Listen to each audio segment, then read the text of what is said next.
ಅವರಿಗೆ ಸ್ವಾಗತ. ನಾನು ವಿಜಯಲಕ್ಷ್ಮಿ ಶಿಬರೂರು. ಇವತ್ತು ನಾವು ಸುದ್ದಿಯ ಬೆನ್ನತ್ತಿ ಪುಟ್ಟಪರ್ತಿಗೆ ಬಂದಿದ್ದೇವೆ. ಪುಟ್ಟಪರ್ತಿಯಲ್ಲಿ ಬಾಬಾ ಇಲ್ಲದಿದ್ರೂ ಪವಾಡಗಳು ನಡೀತಿದೆಯಾ? ಇಲ್ಲಿ ಇನ್ನಷ್ಟು ರಹಸ್ಯಗಳು ಉಳಿದಿದೆಯಾ? ಇವೆಲ್ಲವನ್ನ ತಿಳಿಸ್ತೀವಿ.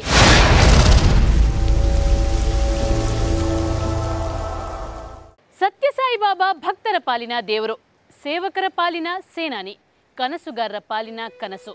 ಸತ್ಯಸಾಯಿ ಬಾಬಾ ಬದುಕಿದ್ದಾಗ ಪುಟ್ಟಪರ್ತಿ ಹಾಗೆ ಬೆಳಿಬೇಕು ಹೀಗೆ ಬೆಳಿಬೇಕು ಅಂತ ಕನಸು ಕಂಡಿದ್ರು.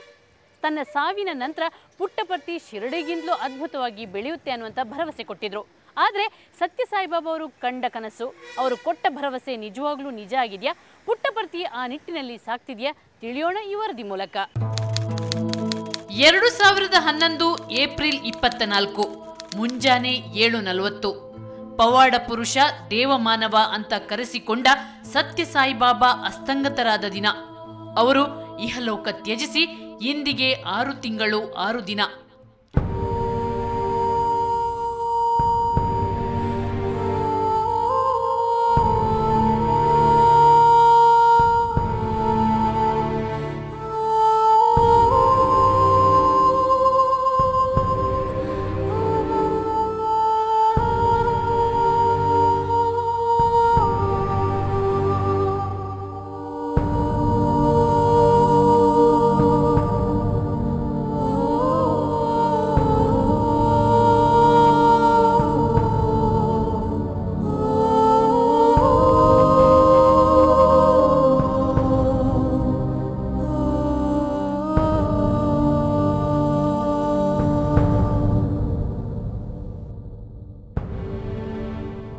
ಈ 6 ತಿಂಗಳಲ್ಲಿ ಪುಟ್ಟಪರ್ತಿ ಪಟ್ಟ ವೇದನೆ ಎಷ್ಟು? ಅನುಭವಿಸಿದ ಸಂಕಷ್ಟಗಳೇನು? ಪುಟ್ಟಪರ್ತಿ ನಿವಾಸಿಗಳ ನಿರೀಕ್ಷೆಗಳೇನು? ಇವನ್ನೆಲ್ಲ ತಿಳಿಯಲು 6 ತಿಂಗಳ ನಂತರ ನಾವು ಮತ್ತೆ ಪುಟ್ಟಪರ್ತಿಗೆ ಭೇಟಿ ಕೊಟ್ಟೆವು. ಪುಟ್ಟಪರ್ತಿಯ ಗಲ್ಲಿ ಗಲ್ಲಿಗಳಲ್ಲಿ ಓಡಾಡಿದೆವು. ಅವರು ಇವರನ್ನ ಮಾತನಾಡಿಸಿದೆವು.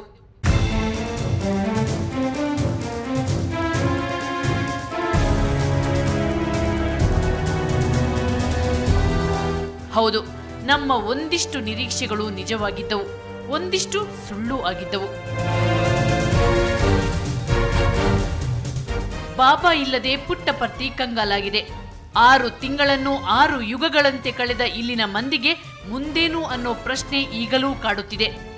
ಬಾಬಾ ಭಕ್ತರನ್ನೇ ನಂಬಿದ ವ್ಯಾಪಾರಿಗಳು, ವಾಹನ ಚಾಲಕರು ವ್ಯಾಪಾರ ಇಲ್ಲದೆ ಟೆನ್ಷನ್ನಲ್ಲಿದ್ದಾರೆ. ಈಗ ಸದ್ಯಕ್ಕೆ ಪರಿಸ್ಥಿತಿಯಲ್ಲಿ ಬಾಬಾ ಇಲ್ಲ ಅಂತ ಸ್ವಲ್ಪ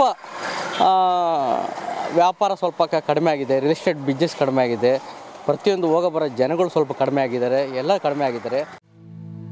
ಬೆಂಗಾಡಾಗಿದ್ದ ಪುಟ್ಟಪರ್ತಿಗೆ ಅಂತಾರಾಷ್ಟ್ರೀಯ ಮನ್ನಣೆ ಕೊಟ್ಟಿದ್ದೇ ಸತ್ಯಸಾಯಿ ಬಾಬಾ. ಬಾಬಾ ನೆರಳಲ್ಲೇ ಬೆಳೆದ ಪುಟ್ಟಪರ್ತಿ ಈಗ ಅನಾಥವಾಗಿದೆ. ಗಗನಕ್ಕೇರಿದ ಪುಟ್ಟಪರ್ತಿ ಮಣ್ಣಿನ ಬೆಲೆ ಪಾತಾಳಕ್ಕೆ ಕುಸಿದಿದೆ. ಆಶ್ರಮದ ಸುತ್ತ ನೆಲದ ಬೆಲೆ ಸೆಂಟ್ಸಿಗೆ 25 ಲಕ್ಷ ರೂಪಾಯಿ ಇತ್ತು. ಈಗ 10 ಲಕ್ಷಕ್ಕೆ ಕೊಟ್ಟರೂ ಕೊಳ್ಳುವವರಿಲ್ಲ. 70% ವಿಲ್ಲಾಗಳು ಖಾಲಿ ಬಿದ್ದಿವೆ. ಬಂಡವಾಳ ಹೂಡಲು యారిಗೂ ధైర్య ಇಲ್ಲ. షాపులలో కూడా ఇప్పుడు చూడండి ఖాళీగానే ఉంటారు అక్కడంతా. ఇప్పుడు స్వామి ఉండింటే ఈ అపార్ట్మెంట్స్ అన్నీ బాగా జరిగేది. ఇప్పుడు ఆల్మోస్ట్ అన్నీ ఖాళీగా ఉన్నాయి. ఇప్పుడు 10 దాంట్లో 20 పోర్షన్లు ఉంటే దాంట్లో 5 మంది ఉన్నారు. అట్లా చాలా మంది తగ్గిపోయినారు. ಖಾಲಿ ಖಾಲಿ ಹೋಟೆಲ್ಗಳು ಪುಟ್ಟಪರ್ತಿಯ ಸದ್ಯದ ದುಸ್ಥಿತಿಗೆ ಹಿಡಿದ ಕನ್ನಡಿಯಾಗಿದೆ. ಲಾಡ್ಜ್ಗಳನ್ನ ಕೇಳುವವರೇ ಇಲ್ಲ. ಯಾಕಂದ್ರೆ ಭಕ್ತರು ಬಾಬಾ ಅವರ ಮಹಾಸಮಾಧಿಗೆ ಭೇಟಿ ಕೊಟ್ಟು ಅಂದೇ ವಾಪಸ್ಸಾಗುತ್ತಿದ್ದಾರೆ. ಇನ್ನು ಆಟೋ ಟ್ಯಾಕ್ಸಿ ಓಡಿಸುತ್ತಿದ್ದವರ ಪರಿಸ್ಥಿತಿ ಗಂಭೀರವಾಗಿದೆ. ದಿನಕ್ಕೆ 1000 ದುಡಿಯುತ್ತಿದ್ದವರು ಈಗ 100ಕ್ಕೆ ಪರದಾಡುತ್ತಿದ್ದಾರೆ. ತುಂಬಾ ಲಾಸ್ ಆಗ್ಬಿಟ್ಟಿದೆ. ಗಾಡಿಗಳು ತಂದು ಮಾರ್ಕೊತಾ ಇದೀವಿ. ಕೈಗೆ ದಿನಕ್ಕೆ 100 ರೂಪಾಯಿ 200 ರೂಪಾಯಿ ಸಂಪಾದಿಸೋದು ಕಷ್ಟ ಮೇಡಮ್. ತುಂಬ ತೊಂದರೆಯಲ್ಲಿದ್ವಿ. ಇಲ್ಲಿ ತುಂಬ ಜನಗಳು ತುಂಬ ಲಾಸ್ ಆಗಿದ್ದಾರೆ. ವ್ಯಾಪಾರಗಳೆಲ್ಲ ಕಡಿಮೆ ಆಗಿದೆ. ಸ್ವಾಮಿ ಇಲ್ಲದೆ ಇರೋದ್ರಿಂದ ತುಂಬ ಟೆನ್ಷನ್ ಆಗಿದೆ. ಹೂ ಹಣ್ಣು ಮಾರುತ್ತಿದ್ದವರ ಪರಿಸ್ಥಿತಿ ಕೇಳೋದೇ ಬೇಡ. ದಿನವಿಡೀ ಬಿಸಿಲಲ್ಲಿ ಕೂತ್ರು 10 ರೂಪಾಯಿ ವ್ಯಾಪಾರ ಆಗಲ್ಲಂತೆ. ಅವರು ನಮ್ಮ ಕ್ಯಾಮ್ರಾ ಕಂಡ ತಕ್ಷಣ ಕೆಂಡಾಮಂಡಲರಾದ್ರು. ಯಾಕಂದ್ರೆ ಬಾಬಾ ನಂತರ ಪ್ರಶಾಂತಿ ನಿಲಯ ಸಾಕಷ್ಟು ವಿವಾದಕ್ಕೆ ಒಳಗಾಗಿತ್ತು. ಟ್ರಸ್ಟ್ ಸದಸ್ಯರು ಮಾಡಿದ ಅವ್ಯವಹಾರಗಳನ್ನು ಮಾಧ್ಯಮ ಮುಲಾಜಿಲ್ಲದೆ ಹೊರಗಿಳಿಯಿತು. ಇದರಿಂದಾಗಿ ಇಲ್ಲಿಗೆ ಭೇಟಿ ಕೊಡೋ ಭಕ್ತರ ಸಂಖ್ಯೆ ಕಡಿಮೆಯಾಗಿದೆ ಅನ್ನೋದು ಇವರ ವಾದ. ಮತ್ತೆ ಇಲ್ಲಿಗೆ ಬಂದು ಶೂಟಿಂಗ್ ಮಾಡಿ ವಿವಾದ ಸೃಷ್ಟಿಸಿ ತಮ್ಮ ವ್ಯಾಪಾರಕ್ಕೆ ಕಲ್ಲು ಹಾಕಬೇಡಿ ಅನ್ನೋದು ಇವರ ಬೇಡಿಕೆಯಾಗಿತ್ತು. ಹಲವಾರು ಮಂದಿ ಈಗಾಗಲೇ ವ್ಯಾಪಾರ ವಹಿವಾಟಿಲ್ಲದೆ ನಷ್ಟ ಅನುಭವಿಸಿ ವಾಹನ ಅಂಗಡಿಗಳನ್ನ ಮಾರಿದ್ದಾರೆ.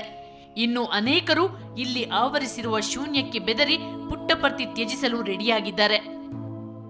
ಮೈನ್ ಬಿಸ್ನೆಸ್ ಇಲ್ಲ ಅಲ್ಲ ಮೇಡಮ್, ಪುಟ್ಟಪರ್ತಲ್ಲಿ ಎಲ್ಲ ಬಿಲ್ಡಿಂಗ್ ಎಲ್ಲ ಖಾಲಿ, ಯಾರು ಜನ ಕಡಿಮೆ. ಓನ್ಲಿ ಪುಟ್ಟಪರ್ತವ್ರು ಇದ್ದಾರೆ ಇಲ್ಲಿ, ಬೇರೆಯವ್ರು ಯಾರು ಇಲ್ಲ. ಅವು ಇರೋರು ಇದ್ದಾರೆ ಮೇಡಮ್, ಬಂದವರು. ಆದರೆ ಇಲ್ಲಿರೋರು ಹೋಗ್ಬಿಡ್ತಾರೆ ಆ ಕಡೆ ಈ ಕಡೆ, ಏನು ಮಾಡೋದು. ತನ್ನ ನಂತರ ಪುಟ್ಟಪರ್ತಿ ಶಿರಡಿಯಂತೆ ಬೆಳೆಯುತ್ತೆ ಅಂತ ಸಾಯಿಬಾಬಾ ಭವಿಷ್ಯ ನುಡಿದಿದ್ದರಂತೆ. ಆದ್ರೆ ಈಗ ಇಲ್ಲಿ ನಡೆಯುತ್ತಿರುವ ವಿದ್ಯಮಾನಗಳಿಂದ ಇಲ್ಲಿನ ಜನರು ಬಾಬಾ ಭವಿಷ್ಯದಲ್ಲಿ ವಿಶ್ವಾಸ ಕಳೆದುಕೊಂಡಿದ್ದಾರೆ. I have a hope, but I'm not sure. Just 50%. It might get improved after 20-25 years. ಮುಂದೆ ಯಾವತ್ತೋ ಪುಟ್ಟಪರ್ತಿ ಶಿರಡಿ ತರಹ ಬೆಳೆಯಬಹುದು. ಆದ್ರೆ ಈಗ ನಮ್ಮ ಹೊಟ್ಟೆ ಹಸಿವನ್ನ ನೀಗಿಸೋದು ಯಾರು ಅನ್ನೋದು ಇವರ ಪ್ರಶ್ನೆ.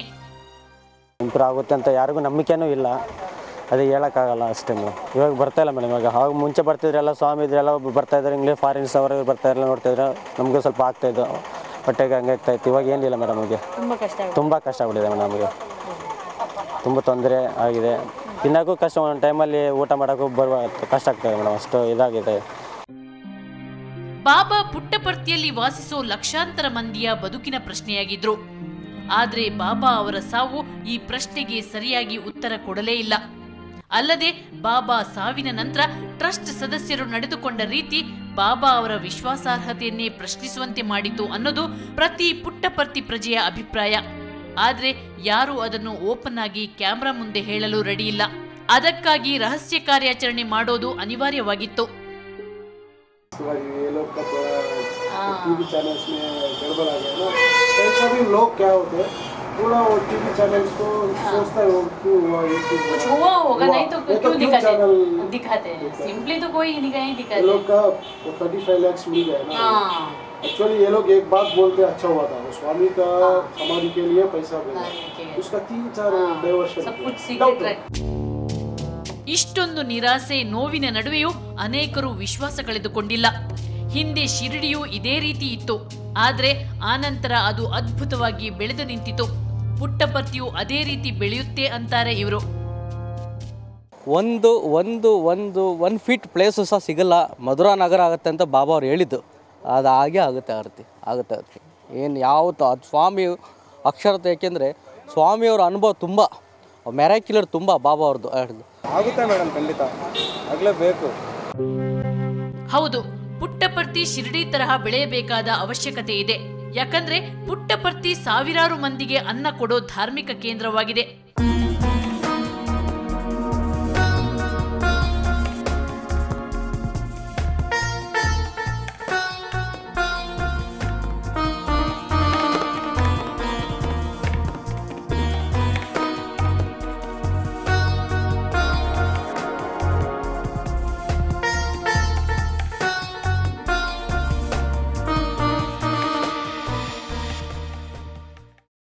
ಈಗ ಇಲ್ಲಿ ಧರ್ಮಕ್ಕಿಂತ ಬದುಕಿನ ಪ್ರಶ್ನೆ ಮೂಡಿದೆ.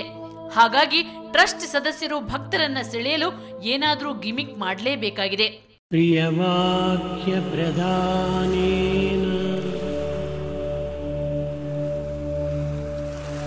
ಸರ್ವೇ ದುಷ್ಯಂತಿ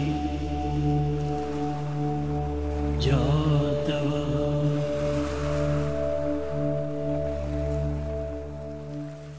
ಬಾಬಾ ಅವರ ಪಾಲಿಗೆ ಭಕ್ತರೇ ಶಕ್ತಿಯಾಗಿದ್ರು, ಸ್ವಯಂ ಸೇವಕರೇ ಸತ್ಯ ಆಗಿದ್ರು. ಬಾಬಾ ನಂತರ ಈ ಭಕ್ತರಲ್ಲಿ, ಸ್ವಯಂ ಸೇವಕರಲ್ಲಿ ಆ ಉತ್ಸಾಹ ಉಳಿದಿದ್ಯಾ, ಇಲ್ಲ ಅವರಲ್ಲೂ ಆಲಸ್ಯ ಆವರಿಸಿದ್ಯಾ? ತಿಳಿಯೋಣ ಒಂದು ಸಣ್ಣ ಬ್ರೇಕ್ನ ನಂತರ.